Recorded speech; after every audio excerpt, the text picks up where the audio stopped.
My self Rahul Gunawat. और आज हम बात करने वाले हैं प्रोटीन के बारे में। इस वीडियो के अंदर मैं प्रोटीन के टाइप और उसके स्ट्रक्चर के बारे में क्लासीफाई बताऊंगा कि किस तरह से उसका जो स्ट्रक्चर होता है प्रोटीन का वो होता है, और उसके जो क्लासिफिकेशन के बारे में बात करूंगा।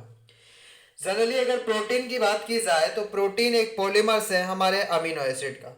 करेक्ट। तो जो अमी और इसके अंदर क्या है कि जो अमीनो एसिड है वो कोवलेंटली बाइंड होते हैं एक पेप्टाइड बॉन्ड के अनुसार। कैसे? मतलब जैसे मान लो ये एक अमीनो एसिड है, एक अमीनो एसिड ये है, ये आपस में बॉन्डेड है। किसके द्वारा? एक कोवलेंटली बॉन्डेड के द्वारा। और जो कोवलेंट बॉन्ड होता है वो होता है एक पेप्टाइड बॉन्ड। करेक्ट। वो उसको बोलते हैं अपन प्रोटीन। या ऐसा बोलूं कि बहुत सारे तरह के जो प्रोटीन है की अगर बात की जाए, जो बहुत सारे तरह के जो अमीनो एसिड है वो आपस में जुड़े रहते हैं, वो और किसकी हेल्प से? पेप्टाइड बॉन्ड की हेल्प से। और बहुत सारे तरह के जो अमीनो एसिड, मान लो ये अमीनो एसिड 1 2 3 4 5 6 ऐसे जुड़े हैं अमीनो एसिड लगातार। तो ये जो अमीनो एसिड आपस में जुड़े किसकी हेल्प से जुड़े? पेप्टाइड बॉन्ड की हेल्प से जुड़े। और ये इनको ही अपन बोलते हैं पॉलीपेप्टाइड चेन। बहुत सारी तरह की जो चेन बनती है ना उसको पॉलीपेप्टाइड चेन बोला जाता है। करेक्ट। उसके बाद में नेक्स्ट मैं बात कर रहा था कि जो प्रोटीन की अगर बात की जाए तो प्रोटीन को 3 तरह की क्लासेस के अंदर क्लासीफाई किया गया है। एक सिंपल प्रोटीन, एक कंजुगेटेड प्रोटीन और एक ड्राइड प्रोटीन। सिंपल प्रोटीन की अगर बात करो तो सिंपल प्रोटीन 2 तरह का होता है, एक ग्लोबुलर और एक फाइब्रस। ग्लोबुलर की अगर बात करूं तो इसके अंदर जो ब्रेथ और जो लेंथ का जो रेशियो होता है वो या तो 1:3 होता है या 1:4 होता है। इसका मतलब क्या है समझाता हूं कि जो लेंथ होती है वो 3 टाइम्स ज्यादा होगी या फिर 4 टाइम्स होगी। ये तो होता है ग्लोब्यूल्स के केस के अंदर। बट मैं इस फाइब्रस की अगर बात करूं तो फाइब्रस के केस के अंदर जो लेंथ और जो ब्रेथ का जो रेशियो होता है, बट फाइब्रस के केस के अंदर जो लेंथ और जो ब्रेथ का जो रेशियो होता है वो 1:10 होता है। मतलब लेंथ है वो 10 टाइम्स ज्यादा होती है किससे? ब्रेथ से। बट यहाँ पे या तो 3 टाइम या 4 टाइम ज्यादा होगी। करेक्ट। बट फाइब्रस के अंदर ज्यादा है। फाइब्रस का मतलब है कि रेशेदार है जनरली, और जो ग्लोबस का मतलब अगर बात करूं तो ये एक गोलाकार है, मतलब एक सर्कल शेप का है। और ये जो फाइब्रस है ये एक मतलब इस तरह से हेलिक्स के फॉर्म में जनरली जाता है, एक के ऊपर एक। आगे जाके मैं बताऊंगा कि जब मैं 4 तरह के स्ट्रक्चर बताऊंगा बीटा जो प्रोटीन के, एक प्राइमरी स्ट्रक्चर, एक सेकेंडरी स्ट्रक्चर, एक टर्शियरी स्ट्रक्चर और एक क्वाड्रेटिक स्ट्रक्चर। सेकेंडरी स्ट्रक्चर के अंदर मैं 2 तरह की शीट बताऊंगा, एक अल्फा शीट और एक बीटा शीट। तो अल्फा शीट के अंदर बताऊंगा कि वो एक हेलिक्स के फॉर्म में प्रेजेंट होती है, तो वहां पे ये सारी चीजें मैं बताऊंगा। उसके बाद में इसके एग्जाम्पल इंपॉर्टेंट है। जो सिंपल प्रोटीन है ना, ये सिंपल प्रोटीन ओनली, ध्यान से सुनिएगा, simple protein only amino acid से बना होता है, किसी भी तरह के कोई अदर से कंपाउंड से नहीं बना होता। ये सिंपल मतलब अमीनो एसिड से, ओनली अमीनो एसिड से बना होता है। अब कहने का मतलब ये है कि ग्लोब्यूल्स से इसके एग्जाम्पल है, जैसे एल्बुमिन्स हो गया, ग्लोब्यूलिन्स हो गया, हिस्टोन्स हो गया, फिब्रिनोजेंस हो गया, ये सारे के सारे हमारे ग्लोब्यूलर के एग्जाम्पल है। फाइब्रस की अगर जभी भी बात करूं तो कोलेजन हो गया, एक क्रेटीन हो गया, ये सारे के सारे इसके एग्जाम्पल है। और जो 2 तरह के क्रेटीन है, एक अल्फा क्रेटीन और एक बीटा क्रेटीन जो होते हैं जनरली। अब उसके बाद में नेक्स्ट मैं बात करता हूं कंजुगेटेड प्रोटीन के बारे में। तो जो कंजुगेटेड प्रोटीन की अगर बात करूं तो क्या होता है कंजुगेटेड प्रोटीन? मान लो ये अमीनो एसिड इससे बाइंड हो रहा है, ये वाला इससे, ये वाला इससे, ये वाला इससे, तो ये आपस में ये अमीनो एसिड बाइंड है पेप्टाइड बॉन्ड के द्वारा। बट अगर इसी चेन के अंदर कोई other non amino acid group अगर आके अटैच हो जाए, उसको क्या बोलेंगे अपन? Prosthetic group. तो वो एक क्या है? नॉन अमीनो ग्रुप है जनरली। करेक्ट। तो उसको वो फॉर्म करता है हमारा कंजुगेटेड प्रोटीन का। तो 6 तरह के कंजुगेटेड प्रोटीन होते हैं। एक फोस्फोप्रोटीन होता है, एक न्यूक्लियोप्रोटीन होता है, एक ग्लाइकोप्रोटीन होता है, एक क्रोमोप्रोटीन होता है, एक लिपोप्रोटीन होता है, एक मेटलोप्रोटीन होता है।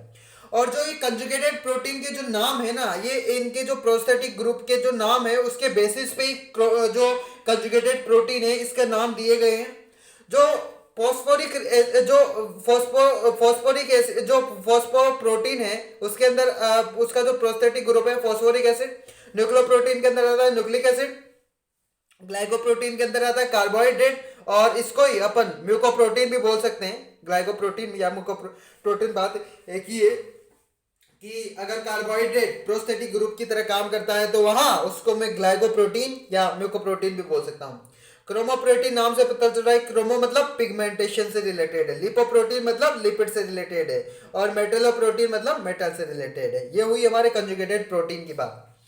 ड्राइड प्रोटीन की अगर बात करूं तो ड्राइड प्रोटीन क्या होता है कि जैसे मान लो कोई भी किसी भी तरह के अमीनो एसिड है या कोई भी किसी भी तरह का प्रोटीन, जब उसका हाइड्रोलाइसिस होता है, हाइड्रोलाइसिस हो जाने के बाद वो एक स्मॉल पॉलीपेप्टाइड का फॉर्मेशन करता है, और जब स्मॉल छोटे छोटे पॉलीपेप्टाइड का फॉर्मेशन करता है उन्हीं को बोलते हैं अपन पेप्टोन्स और प्रोटीज, करेक्ट। और ये जो पेप्टोन्स और जो प्रोटीज इसका फर्दर डिग्रेड हाइड्रोलाइसिस होगा, और हाइड्रोलाइसिस होने के बाद फिर से ये एक तरह का अमीनो एसिड का फॉर्मेशन करेगा। तो ड्राई लिपिड क्या है, पेप्टोन्स हुआ और कोई भी प्रोटीज हुआ, ये सारे के सारे ड्राई लिपिड के अंदर आते हैं। तो ये हमने बात की कि क्लासिफिकेशन के बारे में बात की, प्रोटीन के 3 तरह के क्लासिफिकेशन होते हैं, simple protein, conjugated protein, dried protein. और अब मैं बात करूंगा इसके स्ट्रक्चर के बारे में, ध्यान से देखिएगा। अगर मैं इसके स्ट्रक्चर की अगर बात करूं प्रोटीन के, तो 4 तरह के स्ट्रक्चर होते हैं, primary structure, secondary structure, tertiary structure, quadratic structure. Primary structure की अगर मैं सभी के बारे में बोलूं तो इसके अंदर जो सिंपल तरह के एक अमीनो एसिड है दूसरे अमीनो एसिड के साथ बाइंड होगा, दूसरा तीसरे के साथ, तीसरा चौथे के साथ, चौथा पांचवें के साथ, पांचवा छठे के साथ, छठा सातवें के साथ, सातवां आठवें के साथ, आठवां नवे के साथ, नवे 10 के साथ, मतलब ऐसे लगातार एक लीनियर फॉर्म में एक चेन बनती जाएगी, करेक्ट। ये एक प्राइमरी जो स्ट्रक्चर है प्रोटीन का वो इस तरह से ड्रॉ होता है। और सेकेंडरी की अगर बात की जाए, सेकेंडरी 2 तरह का होता है, एक अल्फा हेलिक्स और एक बीटा शीट। तो अल्फा हेलिक्स की अगर बात करूं तो ये एक हेलिक्स की फॉर्म में प्रेजेंट होता है, और इनके अंदर एक खास बात है कि इनके अंदर बॉन्ड प्रेजेंट होता है, और वो जो बॉन्ड होता है वो हाइड्रोजन बॉन्ड होता है। हाइड्रोजन बॉन्ड की अगर बात की जाए, ये एक वीक बॉन्ड है।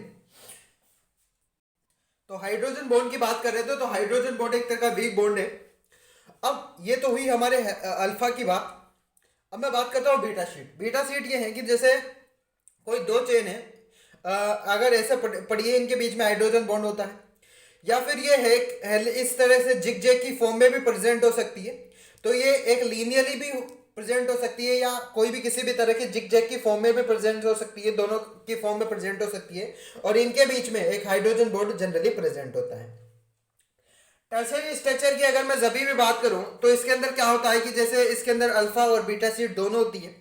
इसके अंदर मान लो कि अल्फा आ जाए, फिर उसके बाद में बीटा शीट आ जाए, फिर उसके बाद में अल्फा आ जाए, अल्फा के बाद में बीटा आ जाए, ऐसे शीट आती जाती रहती है। और इसके अंदर जो ऐसा कुछ जो मोड भी आ जाता है, ऐसे मुड़ भी जाती है, देखो इस तरह के शेप भी आ सकते हैं। तो अल्फा शीट भी प्रेजेंट होगी, बीटा शीट भी प्रेजेंट होगी, दोनों शीटें प्रेजेंट होगी। क्वाड्रेटिक स्ट्रक्चर की अगर बात की जाए तो क्वाड्रेटिक स्ट्रक्चर के अंदर 2 तरह की अल्फा यूनिट होती है और 2 बीटा यूनिट प्रेजेंट होती है, और इसका कुछ स्ट्रक्चर इस तरह से होता है कि जो 4 तरह की जो सब यूनिट होती है वो आपस में कंबाइन हो जाती है और एक स्ट्रक्चर बनाती है, उसको क्वाड्रेटिक स्ट्रक्चर बोलते हैं। और क्वाड्रेटिक स्ट्रक्चर की अगर बात की जाए, मैंने बताया था जब हीमोग्लोबिन का, जब मैंने इस स्ट्रक्चर के बारे में बात की थी, जो वीडियो बनाया था, तो वहां पे मैंने बताया था कि जो हीमोग्लोबिन है ये क्वाटरनरी स्ट्रक्चर को फॉलो करता है। तो वहां पे मैंने बताया था कि जो क्वाटरनरी स्ट्रक्चर होता है उसके अंदर दो तो अल्फा यूनिट होती है और 2 ही बीटा यूनिट होती है। और वहां पे मैंने ये भी बताया था कि जो एक हीमोग्लोबिन मॉलिक्यूल्स होता है वो 4 ऑक्सीजन कैरी करता है जनरली, करेक्ट।